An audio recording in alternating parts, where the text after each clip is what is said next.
Hola, hola, bienvenidos mis queridos estudiantes de la Institución Educativa San Felipe Santiago, jornada escolar completa. Hoy iniciamos nuestra experiencia de aprendizaje integrada número 2 y en la cual vamos a reconocer una temática sobre decisiones responsables respecto al bienestar de nuestras familias, de nuestra comunidad y también de los emprendimientos. Empecemos nuestra sesión. Bien, la sesión se denomina Explicamos las medidas de bioseguridad y la estructura química de los virus como el tan conocido SARS-CoV-2. Para esto les voy a dejar aquí abajo el link de la infografía que les voy a presentar y van ustedes identificando aspectos principales referente a la importancia del diagnóstico de las enfermedades, además de saber y pensar y reflexionar cómo cuidarnos, ¿verdad? Basta con tener una buena cultura de protección para poder realizar nuestras actividades diarias con algo de normalidad. Entonces, ¿recuerdan ustedes cómo se desarrolló esta pandemia desde sus inicios a nivel mundial? Y si existieron dificultades realmente para identificar la enfermedad, ¿no? Para cumplir las normas de bioseguridad. Como sabemos, algunas personas no practicaban las normas o las medidas planteadas por las autoridades, como el adecuado uso de la mascarilla, el distanciamiento social, el evitar las reuniones, ¿verdad? O el simple hecho de hacerse adecuadamente el lavado de manos. Entonces, es importante reconocer qué son las normas o las medidas de bioseguridad. Las medidas de bioseguridad son el conjunto de conductas mínimas a ser adoptadas a fin de reducir o eliminar cualquier tipo de riesgo para las personas, las comunidades o el medio ambiente. Entonces, la bioseguridad en sí es un enfoque estratégico e integrado para el análisis y la gestión de los riesgos relativos específicamente a la salud y a la vida. Las medidas de bioseguridad son muy necesarias respetarlas, ya que ayuda a salvaguardar nuestra vida y la vida de todos nuestros conciudadanos. Bien, ahora vamos a ir conociendo ya parte de la estructura química de este virus de tipo coronavirus SARS-CoV-2. Este patógeno tiene su estructura interna o material genético al ARN. El resto del coronavirus, su envoltura, por ejemplo, presenta una glicoproteína, es más pura proteína básicamente, ¿no? En forma de espícula y podemos observar que se le denomina proteína S o glicoproteína S de tipo espícula. Esta está adosada a una cápside que le da el aspecto de corona, ¿no? Esta proteína también juega un papel clave o importante en la interacción entre el virus y la célula diana del paciente o la célula que se va a infectar en el paciente, porque ayuda a la aprehensión en ella. Conozcamos un poco más también químicamente su estructura porque aparecen otras proteínas. Aparte de la proteína S, que es la que permite que a las células se atraiga, la proteína E es la que permite que infecte, ¿ya? Una las atrae, otra las infecta, que es la proteína E. Bueno, aquí podemos ver también la membrana que envuelve el material genético. Entonces, estas proteínas también, aparte de la S y la E, aparece una nueva proteína, que es la proteína N. Esta es la que protege al ARN, evita que el sistema inmunológico de los pacientes haga una destrucción del virus, ¿no? Entonces, esta proteína está justamente salvaguardando el ARN de cualquier ataque inmunológico del organismo del paciente. Recordemos que el material genético de este virus es un tipo de ARN. Ok, qué interesante conocer parte de la química, de la estructura biológica de este virus. Ahora vamos a reconocer también algo muy prescindible para la parte diagnóstica de las enfermedades en sí, ¿no? Las pruebas, los test, y cómo sacamos muestras. Entonces, para esto vamos a utilizar una corta lectura que habla de la importancia del antes y el después. Recordemos que en diciembre del 2019, en la ciudad de Wuhan, en la provincia de Hubei, en China, se originaron los casos de neumonía de origen desconocido y luego la enfermedad fue dando ya pie al nombre de la COVID-19. El aumento progresivo de casos que ahora, bueno, y que en ese tiempo superaban los 2 millones y luego la OMS o la Organización Mundial para la Salud declara una infección viral como pandemia, es decir, se encuentra en todos los países. Entonces, la determinación de la secuencia genómica del virus que la ocasiona justamente permitió identificarlo y luego denominarlo como el SARS-CoV-2. El Comité Internacional de Taxonomía de Virus, en la gran mayoría de los casos por infección de SARS-CoV-2, presentaron síntomas parecidos a la influenza o a la gripe. Pero hay pacientes con edad avanzada que no permitían el progreso de la enfermedad hasta hacer cuadros muy graves de neumonía. La enfermedad avanza muy rápidamente hasta causarles la muerte, entre un porcentaje del 2 al 5%. Pero aunque también hay otros casos, no solamente de edad avanzada, sino que hay factores de salud, ¿no? O de edad o de salud, enfermedades preexistentes, crónicas preexistentes, que también hacen el incremento de la tasa de mortalidad. Entonces, debido a la condición de la pandemia, es imprescindible contar con métodos de diagnóstico confiables, obviamente, para determinar de esta infección viral, lo que contribuye a su diagnóstico oportuno y además de reducir la posibilidad de clasificar a individuos como falsos negativos o como darles un tratamiento adecuado que podrían propagar la enfermedad. Diversos institutos de investigación en todo el mundo, asociados con laboratorios de salud pública, son capaces de implementar tecnologías de detección basadas en la reacción en cadena de la polimerasa de transcripción inversa en tiempo real. Se utiliza también el material genético del virus, que es una molécula de ARN o el ácido ribonucleico, que todos los conocemos en sus siglas, y las pruebas serológicas basadas en la detección de anticuerpos que el cuerpo del paciente genera específicamente presentes en la sangre de este paciente infectado por COVID. Ellos son la única fuente que se tiene para establecer y controlar ensayos, validar protocolos y también de compartirlos con la comunidad internacional.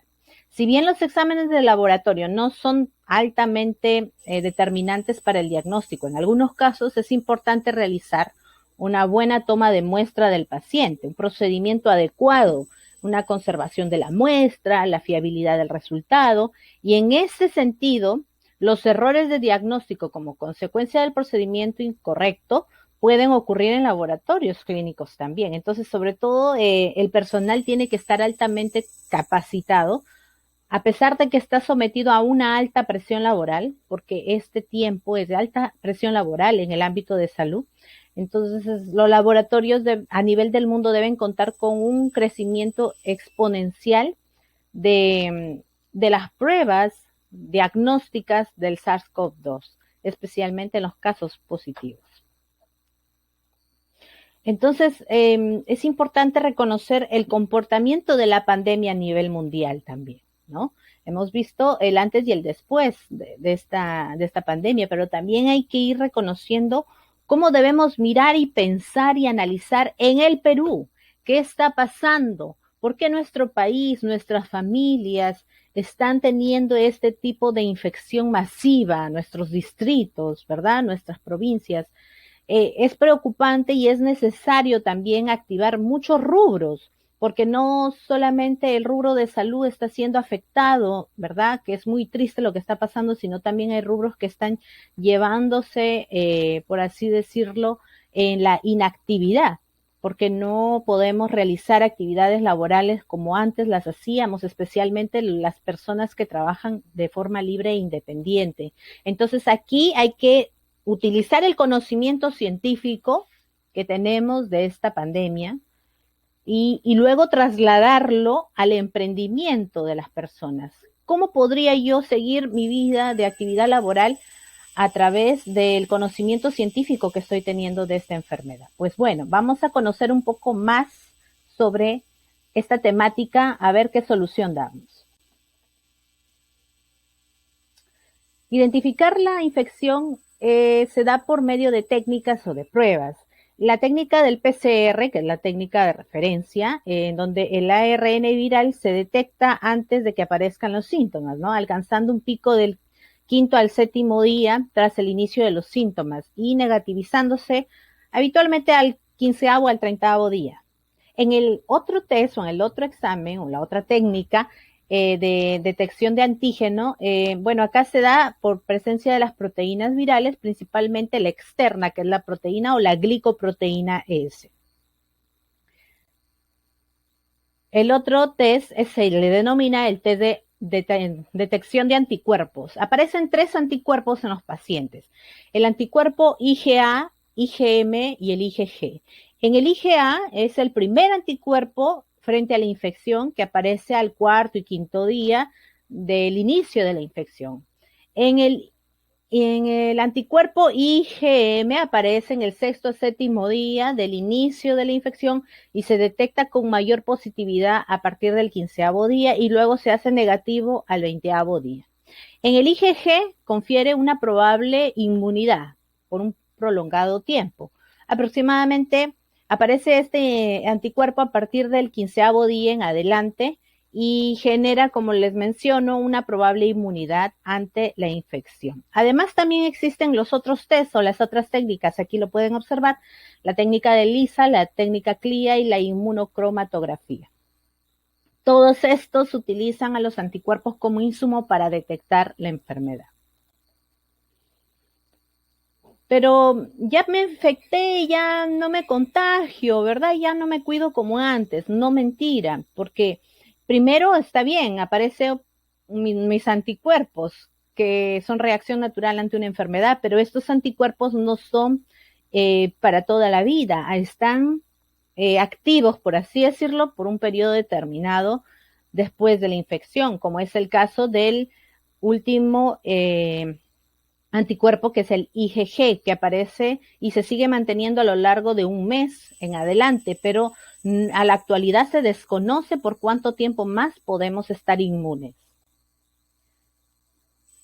¿Cómo se realiza la toma de muestra? Muchos hemos visto por televisión, por videos o imágenes, cómo les toman la prueba del antígeno o también llamada la molecular de PCR y les introducen el hisopo alargado por la zona nasofaringea, ¿verdad? Para tomar la muestra del tracto respiratorio superior. Entonces, esta es la manera de cómo sacan la muestra de la técnica de PCR y test de antígeno. Mediante este tipo de muestras, van tomando una muestra muy óptima y muy específica en los primeros días de infección. La técnica de anticuerpos por ELISA y CLIA y además también la técnica de inmunocromatografía es extracción sanguínea por vía venosa, por el plasma, el suero o una simple punción digital. Esta última es una técnica muy rápida.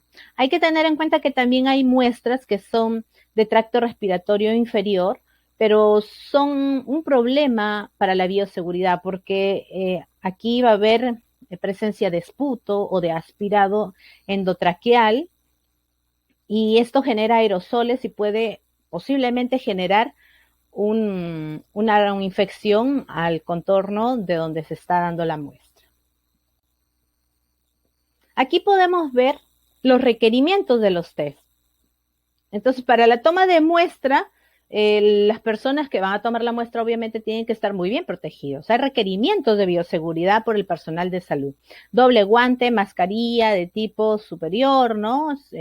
O sin válvula, un manejo adecuado de las muestras y en el transporte, para poder tener en cuenta esto, también se tiene que mantener la muestra que no se haya desactivado el virus, ¿no? De este tipo de protocolos también de bioseguridad en el aspecto de salud, se tienen que identificar estas sustancias biológicas adecuadamente. ¿Cómo se toman las muestras? Ya la hemos estado hablando, de tipo nasofaríngeo, cuando hacen el hisopado, y también de vía sanguínea. La de PCR demora un tiempo de 3 a 4 horas, la de antígeno 15 minutos, la de anticuerpos ELISA CLIA 40 minutos.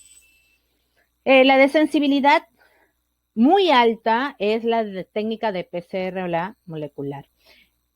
También es alta la de ELISA y de CLIA, pero hay otras que tienen actualmente una sensibilidad baja, que son la de inmunocromatografía. Pero todas estas pruebas son de tipo de diagnóstico, así que es muy importante saber cuáles son los test, qué mecanismos usa, ¿no? En base a los requerimientos de salud actualmente dispuestos en nuestros centros de salud o en nuestras clínicas o en nuestras postas o en cualquier ámbito clínico. Ahora sí, la actividad. ¿Qué actividad voy a realizar? Bueno, vamos a realizar esta actividad basándonos en tres argumentaciones. En primer lugar, ¿cómo está formado el SARS-CoV-2? ¿Recuerda químicamente cómo está formado? Bueno, ahí vas a contestar. 2. ¿Cómo se puede diagnosticar la COVID-19? Igual, en base científica, vas a sustentar cómo podemos diagnosticar la COVID-19. 3. Finalmente vas a explicar a través de un texto argumentativo sobre la importancia de conocer la estructura del SARS-CoV-2, la importancia del diagnóstico para poner medidas de bioseguridad. Ojo aquí, en actividades de emprendimiento. Muchas personas a nivel del Perú están queriendo o ya están aperturando sus emprendimientos, ¿verdad? Sus diversos negocios o sus actividades laborales que antes las realizaban. Entonces, pero ¿qué importancia tiene esto de diagnosticar antes para poder emprender? ¿O qué importancia tiene el diagnóstico y las medidas de bioseguridad para ofrecer un buen trabajo o una buena actividad laboral? Entonces sustentamos ahí, mediante un texto argumentativo, la importancia de estos dos ítems.